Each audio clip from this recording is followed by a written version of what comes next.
автозапчастьтар. Автозапчастьтар японский, орусча айтканда средний грузовиктерге, Isuzu, Mitsubishi деген грузовиктерге запчасть сатып. Биздин фирмабыздын главный склады Коnya шаарына болот. Коnya шаары Турцияда автозапчасть боюнча белгилүү даражага жеткен бир шаардыр. Ал жерде көп литио деген орусча айтканда ошол тармакта көп нерселер жасалат. Биздин Стамбулда экспорт офисибиз бар, ошол жерде иштейбиз. Биздин иштеген мамлекеттерибиз Россия, Украина, Казакстан, Кыргызстан жана ошондой эле араб өлкөлөрү, Европа, ушул жерден Америкадан байке келиптир. Менин өзүм жеке андай орусча кыялым. Америкага ушул бул японский запчасть машиналарды ал жакта көп экени билем, ошол жака сатканы өзүм кыялым бар ошол жакачы, эгер жардамчы болсо. Ана bundan башка мен бул секторда канча 5 жылдан бери иштейм. Өзүмдүн тажрыйбамды, ушул убакка чейин алган тажрыйбамдын баарын бөлүшкүм келет да.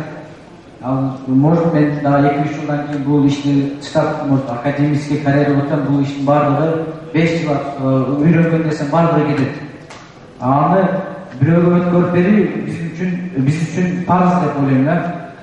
Андан башка Нурбек айтканда сунуштардын бирөөсү биздин Кыргызстанда мисалы үчүн тил үйрөнүү арзан салыштырмалуу. Мисалы Кыргызстанга, Турцияга караганда же башка мамлекеттерге караганда.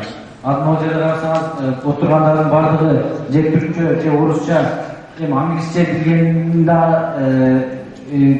бар, бирок деген келген нерсе түркчөдөн орусча билгенибиз үчүн көбүнчө бул иштер менен алек болуп иштеп жатабыз.